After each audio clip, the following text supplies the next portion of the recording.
Muy buenas tardes a todos los que estáis participando en este webinar. En nombre de la Cámara Española y de su Comité de Energía que tengo el honor de presidir, os doy la bienvenida y muy buenas tardes. Como hemos visto en el vídeo, voy a hacer una breve reseña a la Cámara y lo que hacemos en el Comité de Energía antes de comenzar. El año pasado celebramos nuestro centenario y somos una de las cámaras con más larga historia en Chile. Contamos a día de hoy en la Cámara Española con más de 300 empresas socias y, como hemos podido ver en el vídeo, con presencia en múltiples sectores de la actividad productiva en Chile. Nuestras inversiones hoy suman más de 19.000 millones de dólares y damos empleo a más de 140.000 chilenos, lo cual para nosotros es un gran orgullo y satisfacción, y la inversión española está aquí para quedarse y con ganas de seguir creciendo. Si entramos ya en el Comité de Energía, en el mismo participamos 22 empresas en las cuales están representadas, por ejemplo, los 3 segmentos del sector eléctrico: generación, transmisión, distribución, y distintas empresas que participan en toda la cadena de valor del sector energético. Ahí tenemos empresas contratistas, consultores, entidades financieras, reconocidos consultores socioambientales, etcétera. Y esta gran variedad lo que nos da es una visión muy transversal de lo que es el sector y nos sirve para analizar desde las distintas aristas que se requieren un proyecto energético. Como Comité de Energía lo que queremos es ser un referente para participar en las discusiones regulatorias y proponer mejoras que permitan desarrollar proyectos de mejor manera. Y particularmente el webinar que nos trae hoy día y que tiene que ver con los principales obstáculos o inconvenientes que tenemos en el desarrollo de proyectos en el sector energético, lo hemos organizado precisamente para generar un debate en el cual tenemos 2 invitados y un moderador que a continuación voy a presentar, y queremos tratar precisamente con una arista positiva esos inconvenientes, tratando de plantear alternativas y soluciones a los mismos, que es lo que nos interesa a todos. Todos los que hemos desarrollado proyectos en Chile nos hemos enfrentado pues, a las dificultades que supone un trámite ambiental, una consulta indígena, problemas con los diferentes stakeholders que se relacionan con nuestros proyectos. Y este año 2020 la verdad que nos hemos enfrentado a un problema que anteriormente no habíamos tenido y que consiste en el desarrollo y construcción de proyectos en un entorno de pandemia mundial creada por este dichoso COVID-19, y que seguro que a muchos de los que estáis hoy escuchándonos pues os ha supuesto un desafío adicional que antes no teníamos en el sector. Se trata hoy, con la ayuda de Felipe, que va a actuar como moderador, y de José Miguel y Fernanda, que ahora mismo les voy a presentar, pues de tratar todos estos temas y, por supuesto, abiertos a las preguntas del público. Sin más dilación, voy a pasar a presentar a nuestros invitados hoy y comenzaré con Fernanda. Fernanda Ham es abogada con 10 años de experiencia en la administración de contratos de ingeniería y construcción en el rubro de la minería y actualmente en el rubro de energía renovable. Hoy, Fernanda se desempeña como Contract Manager Líder en Mainstream Renewable Power. Buenas tardes, Fernanda, y muchas gracias por acompañarnos hoy. Buenas tardes, muchas gracias a usted. Nuestro siguiente invitado es José Miguel Pérez Smith. Él es abogado de la Universidad Católica de Chile y fiscal del Grupo Cobra en Chile. Hoy está a cargo de los asuntos corporativos, contractuales y de compliance de su empresa. Muy buenas tardes, José Miguel, y gracias por acompañarnos. Buenas tardes y muchas gracias por la invitación. Muy bien. Y por último voy a presentar a nuestro moderador del webinar de hoy. Él es Felipe Correa, abogado de la Universidad de los Andes. Su ejercicio profesional se centra en litigios, arbitrajes y mediaciones, especialmente en materias civiles de construcción, infraestructura, inmobiliaria y de seguros, contando además con una vasta experiencia tanto en la justicia ordinaria como arbitral. Adicionalmente, Felipe cuenta con gran experiencia en la asesoría de proyectos de infraestructura, concesiones y obra pública, ejerciendo actualmente como abogado socio del estudio Molina Ríos. Muy buenas tardes, Felipe, y gracias por actuar como moderador de este webinar que hemos organizado. Yo, sin más, Felipe, te cedo la palabra. Voy a desconectar mi cámara, pero voy a seguir aquí muy atento al debate y encantado de seguir participando. Os agradezco mucho a los tres y espero que entre todos seamos capaces de generar un webinar que resulte interesante para la audiencia. Muchas gracias. Gracias, Manuel. Para explicar un poco la modalidad de esta charla, de esta conversación, primero va a partir Fernanda haciendo una explicación de en qué consiste actualmente los proyectos que están desarrollando en Mainstream y planteando la aplicación práctica de los principales inconvenientes que se ven enfrentados tanto en los proyectos eólicos y fotovoltaicos que están desarrollando. Tras ello, José Miguel va a hacer también por su parte una presentación de los proyectos en los que ellos están trabajando, haciendo mención a los principales inconvenientes. Y en ambos casos la idea es que sea una aplicación práctica. No queremos entrar derechamente en el terreno legal porque entendemos que si no esto se convertiría en una especie como de charla para abogados y es completamente lo que queremos evitar. Así que terminada la presentación tanto de Fernanda como de José Miguel, haremos algunas preguntas basadas en sus presentaciones y también invito al público a realizar preguntas a través del chat que existe en la plataforma, a efecto de que vayan dejando sus consultas y una vez terminadas las presentaciones trataremos de abarcar la mayor cantidad de ellas. Así que, dicho eso, le doy la bienvenida a Fernanda y le doy el puntapié inicial a esta charla. Muchas gracias, Felipe. Bueno, Mariana, si quieres podemos comenzar con el siguiente slide. Bueno, Mainstream es una empresa que se dedica al desarrollo y construcción de proyectos de energía renovable no convencional. Tiene como principal foco alcanzar el compromiso de descarbonización del país y adelantar el cambio de la matriz energética a energías limpias. Para ello nos encontramos enfocados en la entrega de una plataforma llamada Andes Renovables, que consiste en la construcción de 9 proyectos en paralelo, 6 eólicos y 3 solares. Ustedes están viendo en el primer slide Cóndor, que es nuestro primer portafolio, y en el segundo slide se encuentra Huemul, que es nuestro segundo portafolio. Nuestros proyectos se encuentran distribuidos a lo largo de todo Chile, como pueden ver. En el norte estamos en la región de Antofagasta, Atacama y Calama, y en el sur estamos en la región de los lagos y Biobío. Por favor, Mariana, la siguiente.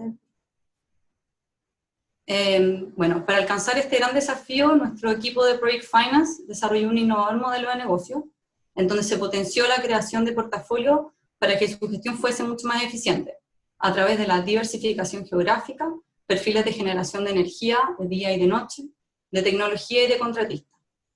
Por favor, Mariana, la siguiente. Y como consecuencia de esto, 10 bancos en total confiaron en este modelo y decidieron apoyarnos en esta gran tarea de aportar en el desafío de descarbonizar, limpiar nuestra matriz energética y llevar energía renovable a todas las familias de nuestro país a un precio justo. Mariana, si puedes pasar a la siguiente. Entonces, para la construcción propiamente tal, contamos con 12 grandes aliados como contratistas principales que nos ayudan día a día a alcanzar en tiempo y en forma este gran desafío, pese a todas las dificultades que más adelante voy a comentar.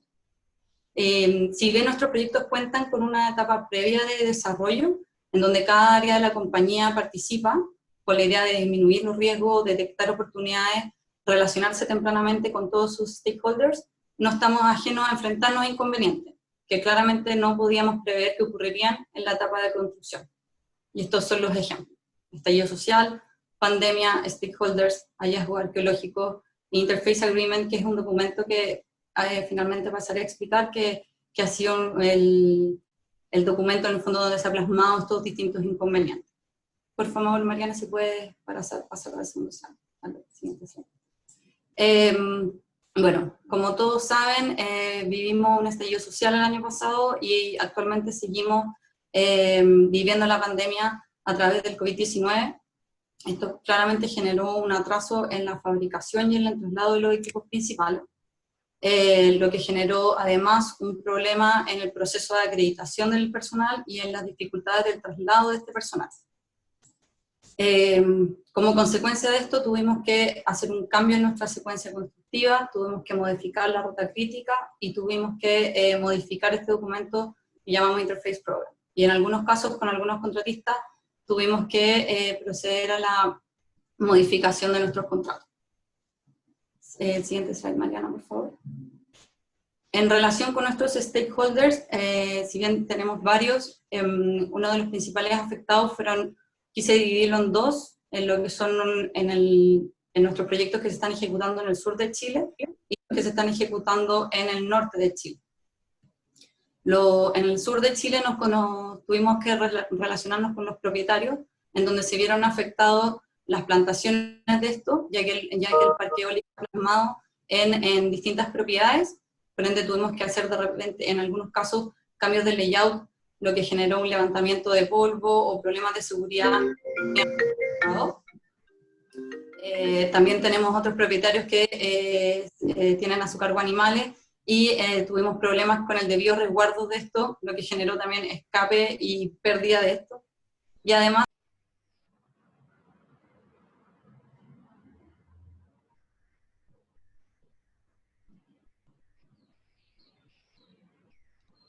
Disculpa, Fernanda, se silenció tu micrófono. Dejamos de escucharte. ¿ahí?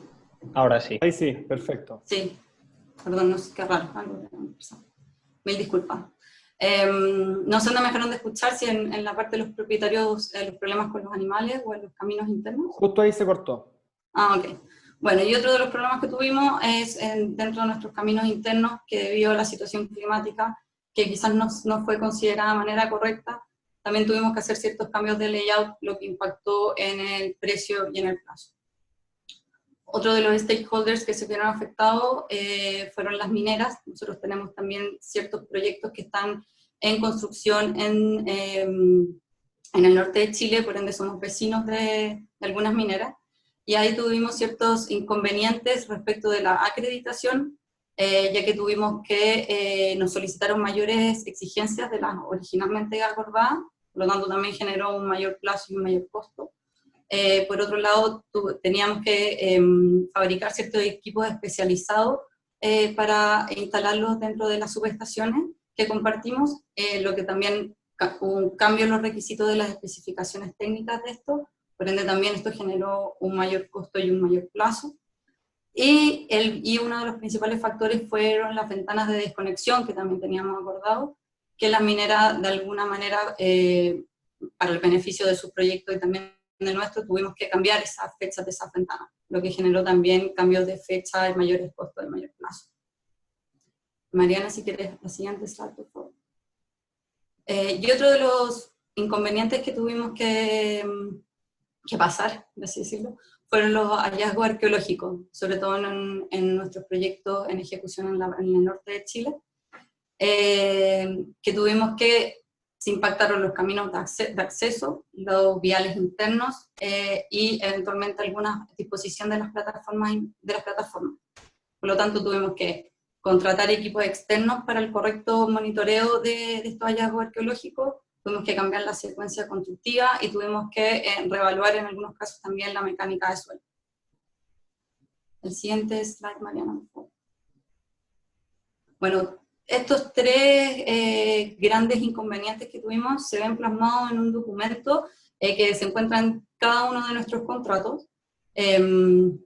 Como verán, tenemos 12 grandes, como ya les comenté, teníamos 12 grandes contratistas, pero alrededor tenemos unos 8 Interface Agreement. Este es un documento que es parte integral de nuestro contrato y el cual lo que hace es regular aquellas actividades que hacen en conjunto los contratistas principales de cada uno de los proyectos. Por ende, cada vez que se veía modificado o que se podía afectar alguna fecha importante o alguna actividad esencial, esta podía impactar la ruta crítica. Si se impactaba la ruta crítica, teníamos que renegociar con los contratistas, y lo que genera a su vez un amendment en el contrato.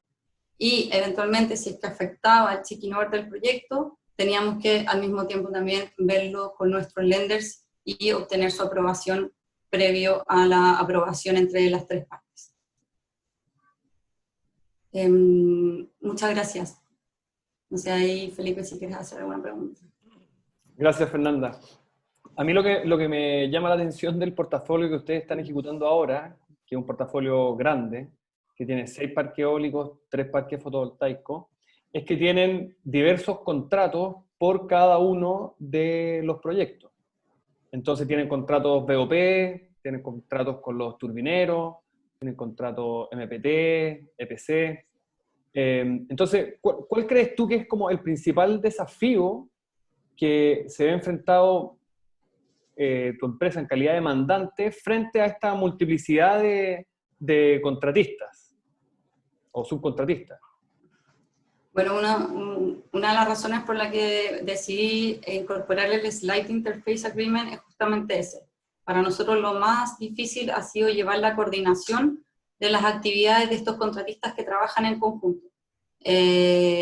Porque claramente, por ejemplo, el primero que ingresa al terreno es el BOPista, como nosotros le llamamos, que es aquel que hace la fundación, donde va a ir entablada la turbina, y luego llega el turbinero o el TSA y tiene que cuadrar esa fundación con la turbina.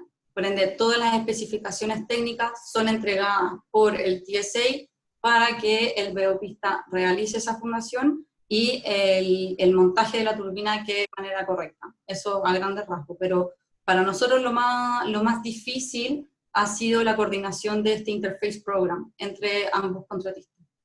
Entre los tres también, porque luego viene aquel contratista que es encargado del Main Power Transformer, que también es parte de ese interface. Perfecto. Mientras bueno, se acaba de cargar la presentación de José Miguel, vamos a pasar ahora directamente a la presentación de José Miguel y después de eso haremos preguntas más abiertas a ambos. ¿Ya? Por favor, José Miguel. Bueno, soy José Miguel Pérez, yo soy el fiscal de Grupo Cobra en Chile. Y hoy nos invitaron a dar nuestra visión acerca de los inconvenientes, los principales inconvenientes que hay en la construcción de proyectos de energía en Chile, pero desde el punto de vista del EPCista, del constructor. Quería partir por darles un pequeño resumen de lo que es el Sistema Eléctrico Nacional para después explicarles cuál es nuestro rol en ese sistema. No sé si Mariana puedes avanzar a la próxima y agregando cuatro toques más para abrirlo completo. Perfecto. Como ya lo comentaba Manuel antes de esto, el Sistema Eléctrico Nacional consta de 3 partes principales. Primero la generación de la energía, después la transmisión para llevarlo a los sitios más poblados o a donde están los consumidores de energía, y por último la distribución de energía, que es la que lo lleva finalmente a los hogares o a los consumidores finales. Este sistema actualmente consta de 625 centrales de energía de los diversos tipos, 1.066 subestaciones, 939 líneas de transmisión y 622 empresas que participan en este mercado y que son coordinadas, en este caso, por el Coordinador Eléctrico Nacional. Este Coordinador Eléctrico Nacional, en conjunto con la Comisión Nacional de Energía, establecen un cronograma de ampliaciones o de adecuaciones del sistema eléctrico en relación con las nuevas centrales que van entrando o las nuevas exigencias de energía por parte de todos los clientes que hay del sistema. Y es ahí donde entramos nosotros. Nosotros, cuando se terminan esas necesidades del sistema, nosotros entramos a las licitaciones para poder construir o ampliar subestaciones, para construir líneas, o tratando directamente con las empresas dueñas de las empresas de generación para la construcción de centrales de todo tipo. Si quieres, a la siguiente, eso. Y hacemos los 4 inmediatamente para ir más rápido. Ahí. Perfecto. Para contarles un poco cómo nacen estos contratos por los cuales nosotros como EPCistas entramos al desarrollo de un proyecto de construcción, ya sea de una subestación, o una ampliación, o una línea. En general esto parte ya sea en forma privada o a través del coordinador con una licitación, ¿ya? Esta licitación establece los requisitos básicos, ya sea experiencia, técnicos, financieros, y por otra parte la propuesta, que es una propuesta económica. Posteriormente de eso, después de la apertura, se produce la adjudicación, y la contratación. Esta contratación, en caso de las obras de ampliación del sistema, nosotros contratamos directamente como EPCista con una de las empresas que sea propietaria o de la subestación o de la línea, y que nos permita ahí fijar cuáles van a ser la relación que vamos a tener con esta empresa durante la época de ejecución del contrato. Tenemos después la ejecución del contrato, que aquí se ve muy simple en un solo cuadradito, pero cualquier persona que esté familiarizada con esto se da cuenta que esto podríamos estar hablando varios días sobre lo que es una ejecución de un contrato de EPC en el mercado de la energía. Y posteriormente, terminando todo este ciclo, está la entrada en operación o la puesta en servicio de esta obra que estamos nosotros construyendo en todos estos temas de energía. Esto parece bien straightforward, bien directo, pero en realidad nos topamos una y otra vez con inconvenientes que hacen que esto al final sea en parte un arte. Suena algo muy técnico, pero al final uno tiene que ir juntando sensibilidades y aprendiendo sobre los diferentes actores del mercado que hacen que esto sea bastante complejo. Vemos una foto abajo de una subestación, y lo primero que uno ve es la cantidad de líneas que van llegando a esta misma subestación. Y eso, como vamos a comentar en un rato más, tiene un papel bastante importante. Teniendo aquí a la vista lo que es el ciclo de vida de un EPC en contratos de construcción de energía, quería comentar dos temas bastante puntuales que a nosotros se nos genera como EPC, o nos generan como EPC inconvenientes al momento de la ejecución de estas obras. El primero es que cuando uno tiene una adjudicación por parte del Coordinador Eléctrico Nacional y llegó la etapa del contrato, uno no tiene claridad sobre cuál va a ser la fecha de inicio de la obra, ¿ya?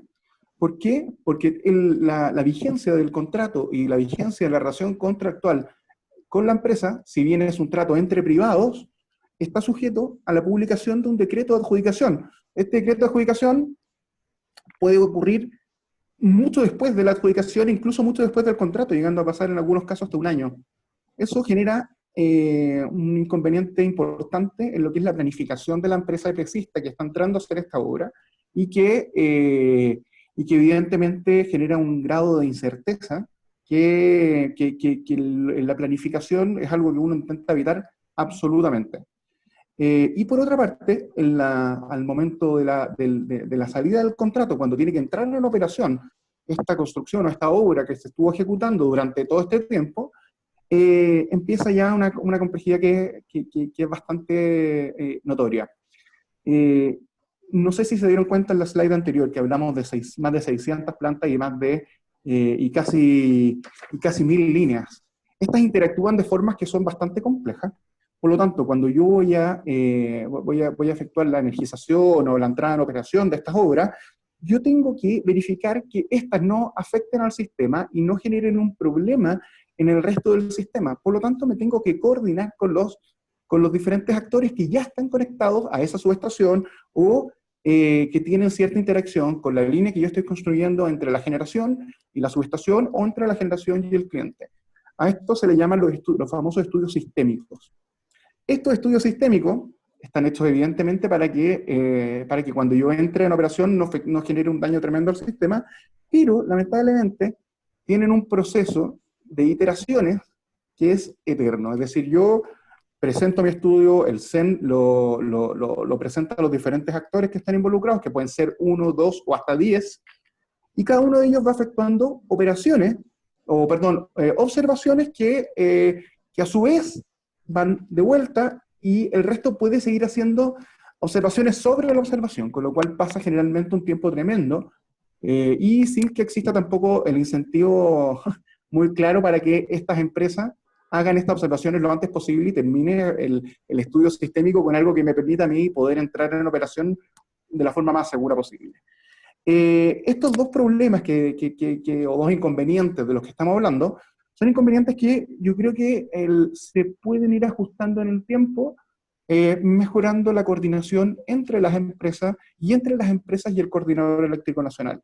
Pero al día de hoy son los dos factores que a nosotros nos generan como EPCistas los mayores inconvenientes en el ciclo de vida de un contrato. ¿Por qué? Porque nos generan incertidumbre del inicio de la faena y nos generan una incertidumbre al final de la labor. Y esta incertidumbre al final de la labor termina necesariamente con con incumplimientos de plazo, con eventuales multas y con la fricción que se puede generar entre nosotros y el mandante, el dueño de la obra.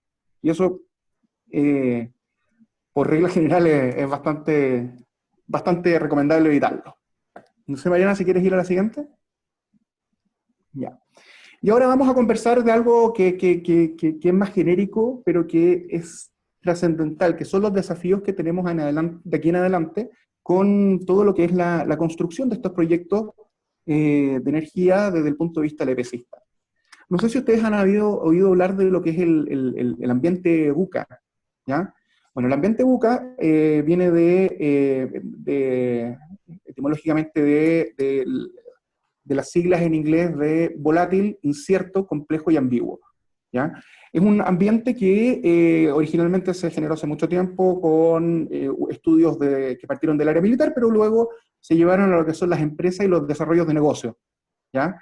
Este ambiente volátil, incierto, complejo y ambiguo es natural de lo que ha sido el mercado de la energía o la construcción de proyectos de energía durante los últimos años. Hemos tenido cambios que han sido vertiginosos, por decirlo menos, es decir, con el ingreso del SEN hace unos años, con la unificación de los diferentes sistemas de energía en el Sistema Único de Energía Nacional, ahora con la descarbonización de la matriz de generación de energía, y posteriormente ya con los desafíos de aquí al 2050, y quién sabe qué desafíos pueden venir, no sé, el tema del hidrógeno verde o cualquier cambio paradigmático que a nosotros nos obligue a adecuarnos al ambiente. Se vio este año agravado por nuestro pequeño amigo que ven ahí en la foto, nuestro amigo coronavirus, que generó en nuestros trabajos de obra una serie de problemas ineludibles. Es decir, nosotros teníamos bastante ya manejado cómo llevar una obra, pero empezamos a tener evidentemente problemas relacionados con los desplazamientos y accesos a la obra, con la higiene y protección de nuestros trabajadores, que fue fundamental dentro de estos planes, con el alojamiento de los trabajadores que estaban en obras alejadas de sitios urbanos, y por ejemplo con los horarios de trabajo, desde el toque de queda hasta las imposibilidades de la gente de trasladarse por el sistema público, hicieron que tuviéramos que adecuar rápidamente toda nuestra operación. No sé si quieres pasar al siguiente, Mariana. Bueno, y qué hablar de la relación con la autoridad, que la vamos a conversar después. Bueno, y en este caso nosotros como empresa definimos que no podíamos hacer las cosas como las estábamos haciendo antes. Es decir, teníamos que hacer un cambio organizacional importante. ¿Por qué? Porque teníamos que adaptarnos demasiado rápido a muchas cosas que iban cambiando día a día, ¿ya? E intentamos, aprovechando también la experiencia de nuestra matriz que iba en España, iba un par de meses antes con esto de la pandemia, de generar una estructura adaptativa para poder responder a todos estos desafíos que se estaban generando en la obra debido a la irrupción de esta pandemia. El primero de ellos tiene que ver con cambiar nuestra forma de comunicación. Nosotros establecimos ya comités diarios de crisis, comités de comunicaciones constantes, en los que toda la gente de la obra, todos los gerentes de las diferentes áreas, aportaban sus vivencias y aportaban su forma de poder solucionar problemas concretos que todos estaban viviendo. Nosotros en la empresa actualmente, por ejemplo, solamente en la energía tenemos más de 30 proyectos en ejecución, desde Arica hasta Osorno, es decir, teníamos ahí un conocimiento de todas las áreas geográficas, de los diferentes requerimientos de las autoridades de las diferentes zonas y de problemas que efectivamente le ocurrían a uno, pero podían darle soluciones al resto de las áreas de trabajo. Decidimos también que la flexibilidad iba a ser uno de nuestros motores, precisamente porque teníamos que adaptarnos rápidamente. En estos mundos, en el mundo del EPCista, las políticas, los procedimientos y las formas de hacer los trabajos tienden a ser muy estáticos, porque tienen que cumplirse al pie de la letra. Pero aquí nos dimos cuenta que si seguíamos con esa inmovilidad, no íbamos a lograr jamás adaptarnos a estos cambios vertiginosos que se estaban generando a través, por ocasión de la pandemia e incluso antes por el tema del estallido social.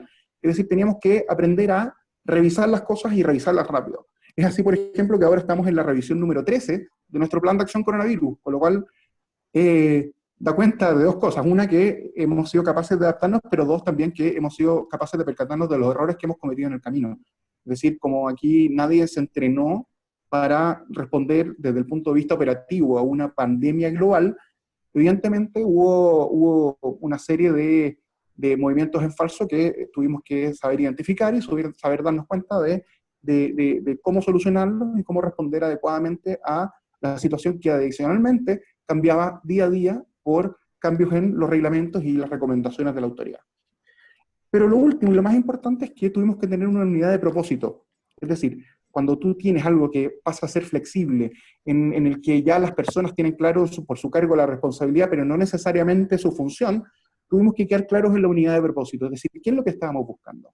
Y lo que estábamos buscando en este caso era poder mantener la producción, poder responder al requerimiento de los clientes y del sistema de forma ágil, pero nunca dejando de lado, y al revés, poniendo como principal objetivo el cuidado de la salud de nuestros trabajadores. Y eso fue algo que desde nuestra matriz, incluso de la gerencia general hacia abajo, se transmitió en forma clarísima al resto de los equipos. Es decir, las personas, los trabajadores iban primero, pero teniendo eso claro, no podíamos dejar de realizar la obra.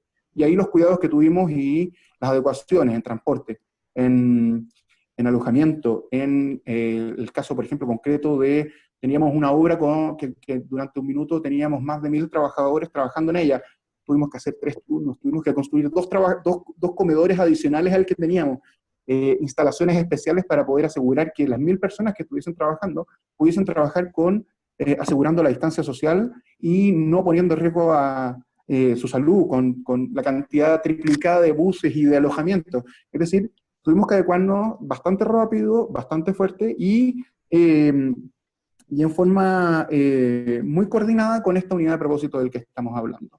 Y solo así estamos en condiciones, después de varios meses, de decir que creemos que pudimos afrontar estos inconvenientes, estos desafíos que nos planteó la pandemia de una forma relativamente organizada, relativamente estructurada, pero que se generó a través de esta como explosión de cambios generados por la pandemia. Ahora, estos cambios no van a parar. Los cambios que estamos conversando acerca de los cambios de matriz energética, de los nuevos mercados, de las nuevas tecnologías, están haciendo que esta forma de estructura organizacional sea una estructura organizacional que tenga que seguir adelante, que tengamos que seguir trabajando y que tengamos que seguir perfeccionando para poder obtener el mejor resultado posible en la construcción de las obras de algo tan básico y tan esencial como es la energía en Chile. Mariana, gracias. No sé si tienes alguna pregunta, Felipe. Sí, no, pero en primer lugar le agradezco las presentaciones y le agradezco haber dado su visión tanto en calidad de mandante como de contratista o EPCista, porque entregan un panorama general a los inconvenientes que tienen en el día a día. Y ahí te quería hacer una pregunta, José Miguel, a tu entender, ¿cuáles son las principales diferencias o desafíos que se han enfrentado ustedes como una empresa que ejecuta proyectos de generación, de distribución, de transmisión, versus a otro tipo de proyectos de infraestructura? A ver, bueno, en primer lugar, el hecho de que exista un organismo público que tenga un rol de coordinación hace una diferencia importante en cómo se gestionan, cómo nacen y cómo se ejecutan los proyectos relacionados con la energía. Es decir, el hecho de que nosotros tengamos que presentar los estudios de, no sé, el famoso CAP de estudio de coordinación de ajuste de protecciones, hace que haya temas dentro de la ejecución de la obra que no necesariamente dependan de las partes que lo están ejecutando, y eso es una gran diferencia. Tenemos por la otra parte los proyectos de infraestructura que nosotros construimos. A ver, por ejemplo, nosotros estamos terminando ahora la construcción de una planta desaladora en el norte, que la relación con el mandante es diferente. Es una relación, como no está tan reglada por temas públicos, es bastante más directa y cercana. Es decir, nosotros tenemos un contacto directo con nuestro mandante en cuanto a la supervisión, el avance, los controles, incluso en la etapa más temprana, con aprobaciones completas y detalladas de lo que son la ingeniería en detalle. Es una intervención y una interacción un poco más cercana de lo que son los proyectos de infraestructura que lo que son los proyectos asociados a la construcción de infraestructura en energía. Eso creo que serían como las principales diferencias, sin perjuicio de que operativamente tenemos que llevar a los trabajadores, operativamente tenemos que tener el mismo cuidado en la salud de ellos, es decir, en lo que es pandemia no hay ninguna diferencia, pero sí lo que es la relación con el mandante, porque por una parte está la intervención de la autoridad y en la otra es algo más entre privado. Y en tu presentación hablaste también de las distintas etapas que tienen los proyectos, partiste hablando también de la parte de licitación, de ejecución, puesta en marcha. A tu entender, ¿cuáles son los principales inconvenientes que tiene una empresa como Cobra en una etapa de licitación? Ya sea licitando como contratista o a la vez subcontratando o licitando trabajo de subcontrato en proyectos de energía. Bueno, en general, en el proceso de licitación, para tener un poquito la idea de cómo funciona esto, existe un requerimiento por parte de la autoridad de decir, mira, por ejemplo, en tal subestación yo necesito ampliar tanto para tantas conexiones, o hay que hacer una línea entre tal y cual subestación, ¿ya? Esos requerimientos llegan, en primer lugar, por una especie de recopilación que hace la Comisión Nacional de Energía y lanza a través de un proceso que está ordenado por el Coordinador Eléctrico Nacional a los diferentes actores del mercado, entre los cuales estamos nosotros. Nosotros estudiamos esos proyectos y esas necesidades, y la idea en base, después de eso es ver a cuáles de esos proyectos nosotros estamos en condiciones de generarlos, ya sea técnica, financiera o económicamente, ¿ya? ¿Qué inconveniente tenemos en este sistema? En general se lanzan en lotes muy grandes de muchas obras al mismo tiempo, con lo cual nosotros, que somos una empresa que no tenemos un departamento gigantesco de ingeniería, requerimos una adecuación muy rápida de nuestros departamentos de estudio para poder hacer frente a todos los requerimientos técnicos que vienen aparejados con esta licitación. Si nos preguntan a nosotros, sería bastante más cómodo que hubiese una parcelación de los llamados a licitación y que no fueran cada 8 o 9 meses 150 obras o 50 obras o 40 obras en un mismo llamado. Eso es algo que para nosotros sería más útil. ¿Por qué? Porque podríamos ocupar de mejor forma los recursos y ser más eficientes en la utilización del recurso profesional del estudio, de la ingeniería, de la ingeniería básica, y de todo lo necesario para poder hacer una oferta contundente como las que hay que hacer en este tipo de licitaciones. No son simples hacer una licitación. Compleja, una oferta. efectivamente. Fernanda, y siguiendo con la cronología de la obra, como hablaba bien José Miguel, entonces ya tenemos la etapa de licitación, y una vez licitado, ¿ya? En un proyecto, ¿cuáles son los principales inconvenientes que ustedes como mandante ven durante la etapa de construcción del proyecto? Bueno, primero que nada... Yo sé que son cientos, efectivamente, pero los principales que ustedes han podido identificar dado el portafolio de proyectos que tienen. Bueno, como te comentaba, primero hay que dividir en dónde están entablados los proyectos. Y eso te va a identificar cuáles van a ser los potenciales problemas que vaya a tener. Es distinto un proyecto que está en ejecución o en construcción en el norte que un proyecto que está en construcción en el sur. Son distintos esos inconvenientes.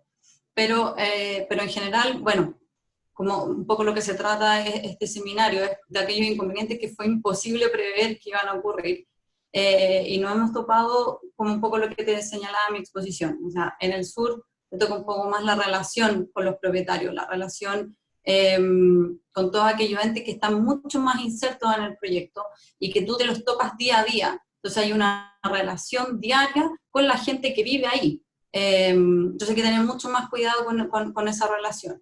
Y ahí, por ejemplo, en ese caso nosotros tenemos un potenciamiento comunitario que comienza desde el inicio del proyecto en desarrollo, ni siquiera en la construcción, de manera que esa relación con la comunidad sea súper cercana y desde los inicios. Y en el caso de los proyectos en el norte, que también tenemos esta relación con la comunidad, tenemos los otros problemas un poco que habíamos levantado, que son, por ejemplo, el caso de los hallazgos arqueológicos, para no entrar previamente tal en el problema del COVID, porque eso al final te afecta de igual manera en todos los proyectos, están en el norte o en el sur.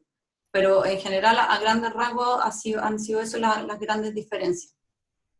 Ustedes, José Miguel, ¿y ustedes coinciden con eso en calidad de EPCista o contratista general de obra? ¿O tienen, o por su calidad tienen inconvenientes distintos a los que tiene un mandante? No. Bueno, en primer lugar existe en primer lugar los inconvenientes que son propios de cualquier obra, y eso evidentemente es algo que tenemos en común. Ahora, como en nuestra calidad de pesista, nosotros también tenemos ciertas dificultades o ciertas fricciones en la relación con los mandantes, y aquí me estás poniendo en un problema con Fernanda, a pesar de que hoy día solamente le ofrecemos servicios, no EPC.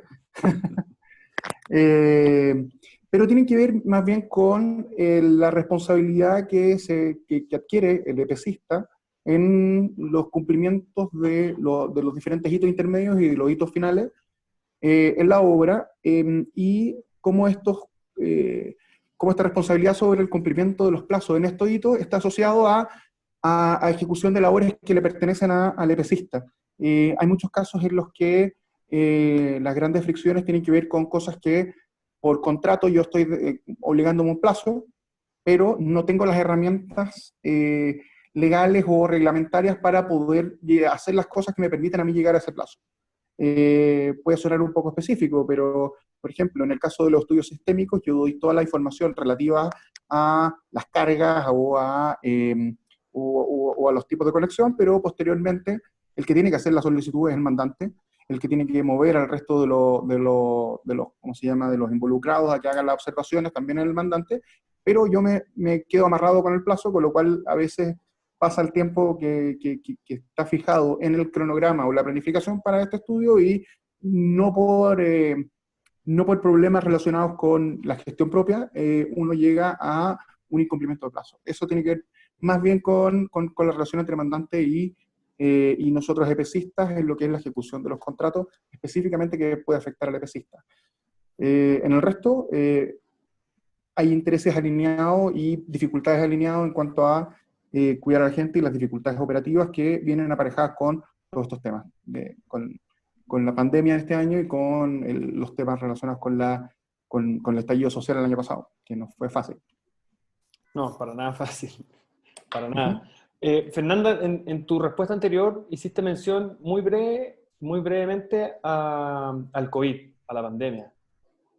Sin que el tema del COVID secuestre esta conversación, pero ¿qué inconveniente han tenido ustedes, qué impacto han tenido ustedes producto de la pandemia? ¿Han tenido atrasos de proveedores, de suministro? Así brevemente, pero como puntualizando cuáles han sido los mayores impactos que ustedes han visto en calidad de mandante. Bueno, principalmente el mayor impacto fue entender, valga la redundancia, cómo impactaba esto no solamente en el proyecto, sino que a nosotros, a nuestros trabajadores, a nuestro contratista y a la comunidad aledaña al proyecto que estuviese en ejecución. Entonces, tuvimos que conformar un equipo especializado y dedicado exclusivamente al COVID, ver cuáles eran las necesidades de cada una de las áreas y de cada uno de los afectados, y comenzar y continuar, porque no se podía parar, continuar con la construcción del proyecto. Una vez que tuvimos las medidas necesarias para trabajar de manera adecuada y conforme a los requisitos de la autoridad, nos vimos con los problemas en el fondo que estaban sufriendo nuestros contratistas, sobre todo aquellos que están en el proceso de fabricación de las turbinas o de los paneles solares, donde tuvimos un atraso en la fabricación propiamente tal del equipo, y además un atraso en el transporte de estos equipos, lo que igual claramente impactó en nuestra ruta crítica, y bueno, tuvimos que entrar a utilizar las herramientas del contrato para eso. Pero a grandes rasgos fueron, claro, primero el cuidado del equipo y de la comunidad, y posteriormente el retardo o el retraso en la fabricación y en el transporte de los equipos. Perfecto. En el caso de ustedes, José Miguel, ¿también ha sido algo similar? Bueno, fue bastante parecido, pero evidentemente cuando todo el tema de la pandemia se inició y las restricciones iniciales, todas las recomendaciones de los organismos gubernamentales chocaban con lo que era la operación normal de un proyecto, ¿ya? es decir, las restricciones a la movilidad, las cuarentenas, ¿cómo se llama? Las aduanas sanitarias, los cierres de frontera, que hasta ahora no está muy claro cómo se van a abrir, son temas que chocan con lo que nosotros teníamos planificado para la ejecución de la obra, ¿ya? Como decía Fernanda, lo primero siempre es la persona, siempre es el trabajador, y en base a eso siempre hubo un problema, un delay o un retraso en lo que era la adecuación de los procedimientos para poder cumplir con las recomendaciones de la autoridad. Hacer entrar a la gente ya no demoraba 10 veces más que lo que era habitualmente. Los buses teníamos que tener 3 veces más o 4 veces más buses. Los alojamientos hubo que adecuarlos, en una primera instancia hubo que cortar los turnos de noche, y eso hacía efectivamente que la operación se viese interrumpida. Y por otra parte, todo lo que, es lo que son los suministros que nosotros recibíamos desde afuera, los transformadores o cualquier elemento que a nosotros nos permitiese completar la obra, sufrió retrasos evidentes. Y por último, en las obras en que estamos en las últimas etapas de ejecución, cuando llega, por ejemplo, en el comisionamiento o el vendor que tenía que hacer las pruebas para poder certificar la instalación, en general eran personas o profesionales que venían desde el extranjero, por lo cual se ralentizaba bastante la operación. Esos son en general los grandes problemas que hemos tenido en la ejecución, específicamente en la ejecución de obras de temas de energía, porque en realidad nosotros tenemos en Chile bastante otras áreas que tienen que ver con servicios, con gente en la calle, pero eso ya es, si nos metemos en eso estaría bastante tiempo aquí, aquí contando por cierto que sí. los problemas y los inconvenientes. Pero en el tema de obra eléctrica es por ahí. Perfecto. Fernanda, en tu presentación hablaste del financiamiento de los proyectos. Entonces, muchas veces uno, en calidad de mandante o contratista, construye con recursos que no son propios y que se hace un financiamiento a través de una serie de bancos que prestan dinero para la ejecución de estos proyectos. Los financistas, los lenders, como les dicen, ¿cuál ha sido la postura que ellos han tomado? ¿Han podido repactarse ciertas condiciones? Uno tiene que informarle directamente, ellos están activamente participando en los proyectos, respecto al COVID me refiero.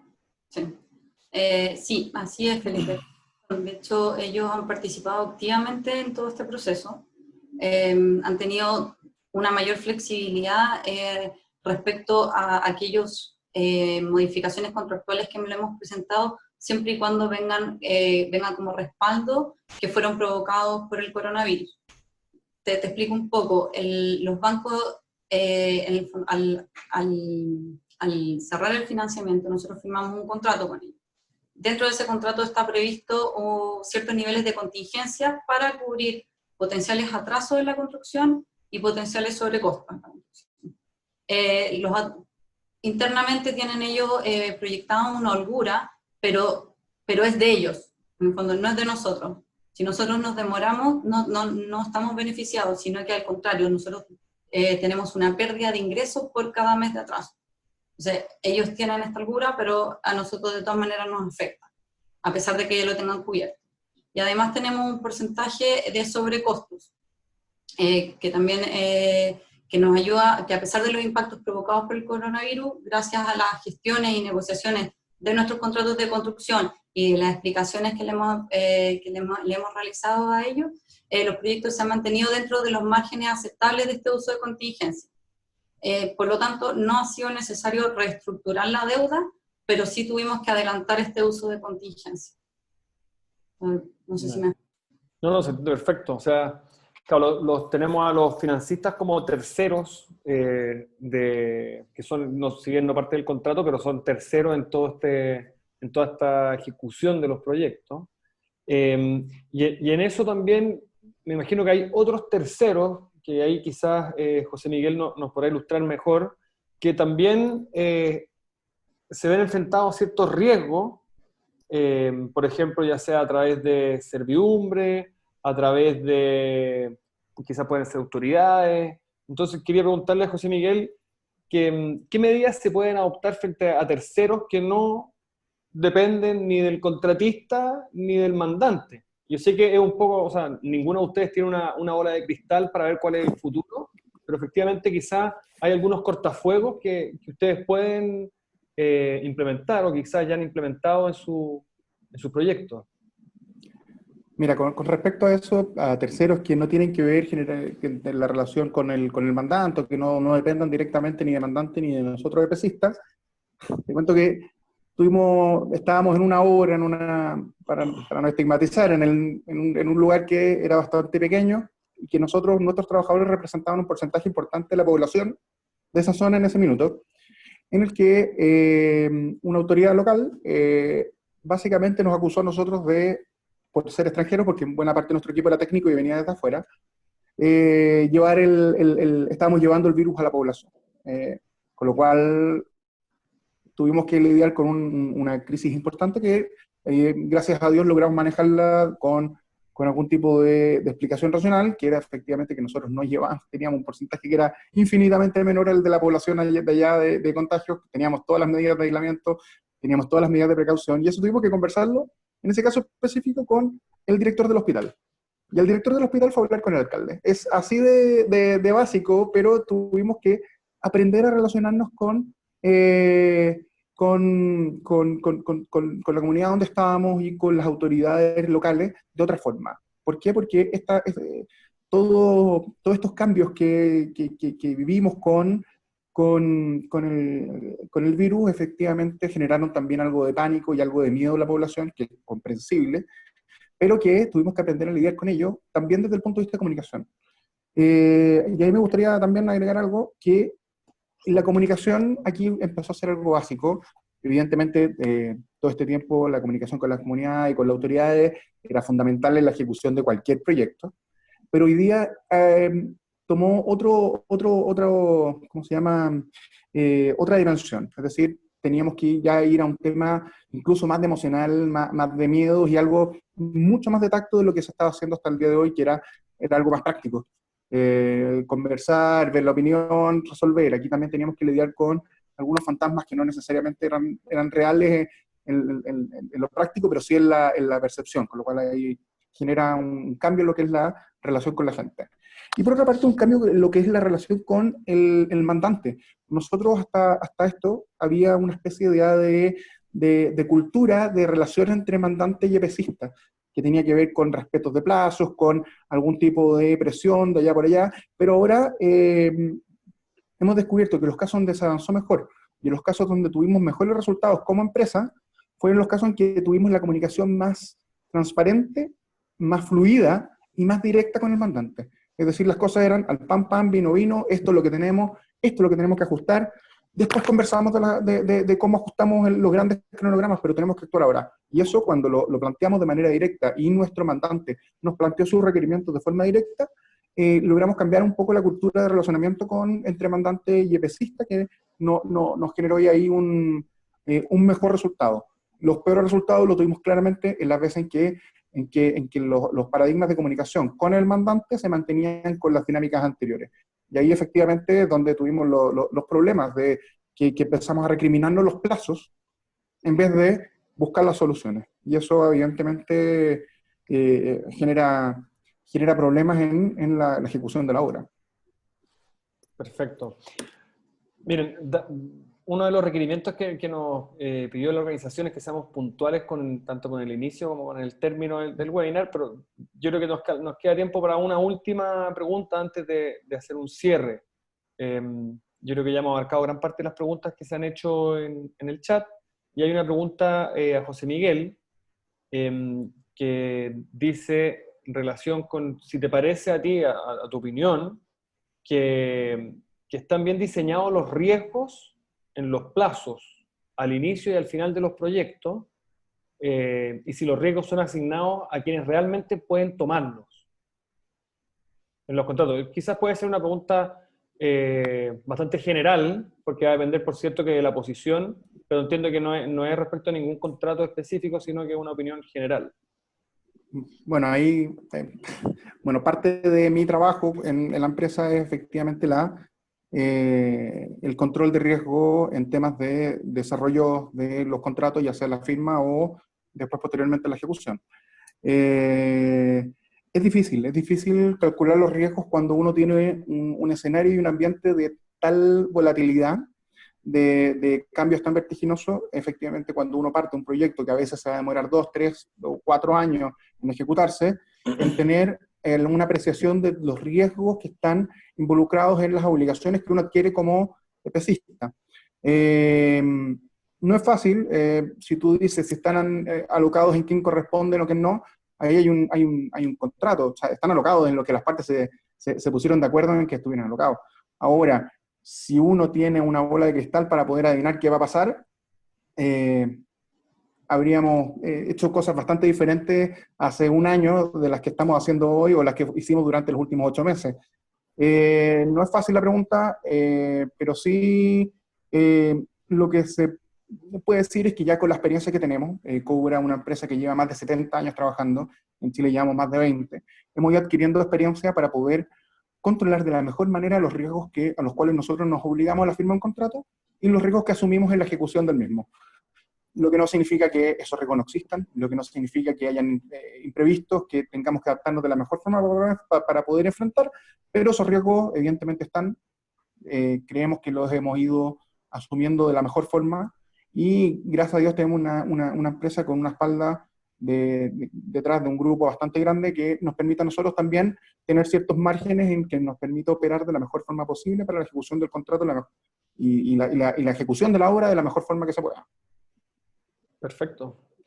Y para terminar, y ojalá una respuesta muy corta en 10 segundos por parte de cada uno, si tuvieran que recomendarle a una empresa extranjera que viene a Chile que pusiera mayor cuidado en 2 o 3 puntos, ¿qué le recomendarían?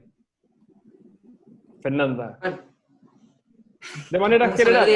Pero no va a sonar directivo, pero que se lean el contrato. Pasa muchas veces que tú decís, no se leyó toda la documentación que contiene el contrato. El contrato al final no es el cuerpo principal, sino que todos sus anexos. Y en esos anexos es donde están todos los permisos, todos los trámites que tendrá que hacer por ejemplo, sobre todo con el coordinador, para sacar cualquier permiso, ya sea para que tengan que venir de viaje, todo está ahí. Y generalmente creen que las cosas se hacen igual que en su país. Si este es un país autónomo, y generalmente el contrato viene bajo la ley chilena. Entonces, le hace el contrato. Muchas veces se firma el contrato, se guarda en un cajón y aparece cuando hay un conflicto. O sea, tu recomendación es leerse reiteradamente el contrato completo durante la ejecución de la obra. Y por tu parte, José Miguel, una recomendación así a algún extranjero o algún inversionista que venga a desarrollar un proyecto en Chile. Muy rápido, primero concuerdo con Fernanda, aquí los contratos se cumplen y en otros países de Latinoamérica o de otras partes del mundo hay más flexibilidad y se puede manejar o arreglar la carga en el camino. Aquí lo que está acordado se cumple hasta que se cambie ese acuerdo, y eso es algo que ha ido ganando bastante en la cultura de ejecución de contratos en Chile. Y lo otro es que habiendo estado básicamente generando obras en todo Chile, es muy diferente hacer una obra en el norte, es muy diferente a hacer una obra en el sur o cerca de Santiago. Y esas diferencias de cómo se trabaja en terreno con la gente de allá, con la cultura de los diferentes trabajadores de la zona, es algo que hay que tomar en cuenta al momento de generar. Perfecto.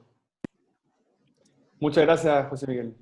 Bueno, con esto damos terminado a las exposiciones, a las preguntas y respuestas, y le agradezco su participación. Le doy la palabra al presidente del Comité de Energía para hacer el cierre del conversatorio.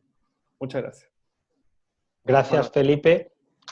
Muchas gracias, Fernanda y José Miguel, por vuestra participación en el webinar que hemos organizado hoy.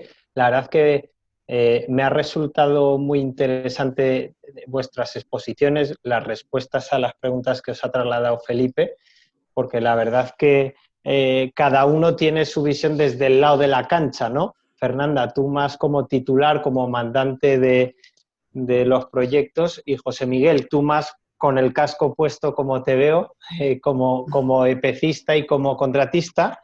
Y es verdad que si bien los dos enfrentáis problemas que son comunes, por ejemplo la pandemia, pero cada uno también tiene su particularidad en los problemas, ¿no? Yo he ido tomando notas durante vuestras intervenciones y me quedo, por ejemplo, con ideas clave, como por ejemplo en este país tan bonito y tan distinto de norte a sur, pues no es lo mismo los problemas que se enfrentan en el desarrollo de proyectos en el norte y en el sur.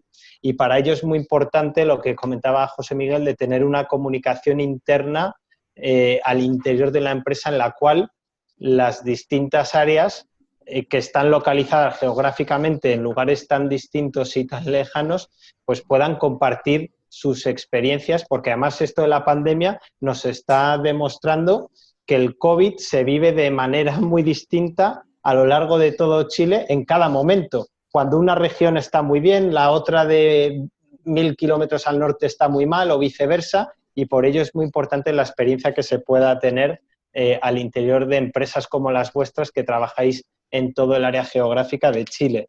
Me quedo también, José Miguel, con lo que has comentado de la importancia de esa transparencia en la comunicación contratista-mandante, ¿no? Y de ese caso de éxito que apuntabas, de que cuanto más transparente y con mayor claridad se tratan los problemas al interior, pues mejor normalmente se resuelven. Y Fernanda, también me quedo con la idea que has trasladado de que en un proyecto energético conviven multitud de contratos, y ahí Felipe, como abogado, también compartirá que la gestión contractual no es nada sencilla y es algo que hay que tener muy en cuenta para un adecuado desarrollo de los proyectos. Yo, si me permites, Felipe, a la pregunta que hacías de qué recomendación haríamos a un inversor extranjero que lleva a Chile para un adecuado desarrollo de sus proyectos, yo añadiría el tema que apuntaba Fernanda al principio de los diferentes stakeholders, ¿no? De los propietarios, o sea, el desafío social, además acrecentado con el estallido social que vivimos en Chile en octubre del año pasado, los desafíos sociales en el desarrollo de los proyectos, en mi opinión, es un aspecto clave a considerar. Yo creo que los desafíos técnicos y ambientales ya se tiene una experiencia muy buena y normalmente los titulares de los proyectos pues son capaces de resolverlos, pero el tema social es un aspecto que en los últimos años se ha ido complejizando y se advierte que en el futuro esa complejidad puede incluso aumentar. También, y por último, y con esto cierro, la relación en nuestro sector, que somos muy intensivos en el uso de capital al inicio de los proyectos. Aquí hay un actor importantísimo, que es un socio estratégico de los proyectos y que son las entidades financieras, que hay que tener muy en cuenta, ¿no? Ahí, en esos contratos de financiamiento se establecen unos covenants muy importantes y la verdad que esta pandemia pues ha hecho que tengamos que revisar cosas que cuando lo firmamos no nos imaginábamos que íbamos a tener esas situaciones, y ahora pues me imagino que todas las empresas están viendo y las autoridades también, oye, el evento de fuerza mayor, ¿no? ¿Cómo se reconoce? ¿Qué causales se tienen que dar? Pero eso lo vamos a dejar para un futuro webinar, porque seguro que todavía es un caso abierto y dará mucho que hablar en los próximos meses. Así que, sin más, os agradezco nuevamente, Fernanda, José Miguel y Felipe, vuestra participación. A mí me ha resultado muy interesante el webinar y espero que a la audiencia también. Y al resto de participantes como oyentes, pues emplazarles a futuros webinars que la Cámara y sus distintos comités van a organizar en el futuro, para lo cual les invito a estar muy pendientes de nuestra página web, donde puntualmente se informan las futuras actividades. Así que, sin más, muy buenas tardes, muchas gracias a todos y que tengan un feliz resto del día. Un abrazo. Muchas gracias, Manuel. Manuel. Gracias. Buenas tardes.